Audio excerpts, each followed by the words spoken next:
मुंबई से बड़ी खबर सामने आई है। सांता क्रूज पुलिस ने चोरी के एक हाई प्रोफाइल मामले का खुलासा करते हुए बिहार के दरभंगा से 26 वर्षीय एक कथित आदतन अपराधी को गिरफ्तार किया है।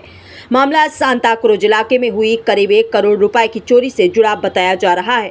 पुलिस की जांच के बाद आरोपी तक पहुंचने में सफलता मिली और उसे बिहार से गिरफ्तार किया गया। पुलिस की कार्रवाई के दौरान चोरी की संपत्ति की बरामदगी भी की गई। आपके दिए विवरण के मुताबिक आरोपी के पास से एक रोलेक्स घड़ी और करीब 200 ग्राम सोने का बिस्कुट बरामद किया गया है।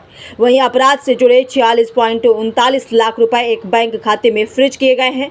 पुलिस अब यह पता लगाने में जुटी है कि इस वारदात में आरोपी अकेला शामिल था या उसके साथ अन्य लोग भी जुड़े हुए थे। इस कार्रवाई के बाद सांता क्रूज पुलिस ने एक बार फिर साफ कर दिया है कि मुंबई में चोरी और सेंधमारी जैसी वारदातों को अंजाम देने वाले आरोपियों तक पहुंचने के लिए पुलिस लगातार तकनीकी जांच और दूसरे राज्यों में कार्रवाई कर रही है। फिलहाल आरोपी पुलिस की गिरफ्त में है और मामले की आगे की जांच जारी है। मुंबई से FAC न्यूज के लिए ये थी बड़ी खबर। नमस्कार। सांता क्रूज पोलीस स्टेशनमध्ये क्राईम नंबर 1236 घरफोडीचा एक गुन्हा दाखल झाला होता।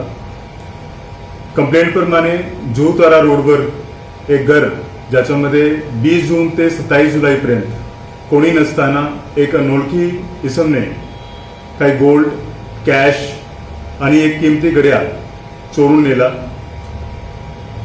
सांता क्रूज पोलीस स्टेशनमध्ये एक खूप मोठा चॅलेंज होता, कारण की पिन पॉइंट टाइम माहिती नव्हता।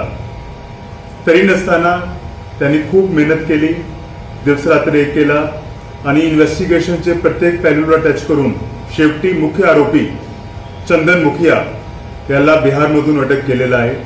त्याच्यामध्ये एक आणखी आरोपी त्याचं नाम साहू आहे, त्याला नोटीस दिलेला गेला आहे आणि टोटल अमाउंट जवळपास 76 लाख त्याला जप्त किंवा अकाउंटमध्ये फ्रीजिंग झालेली आहे।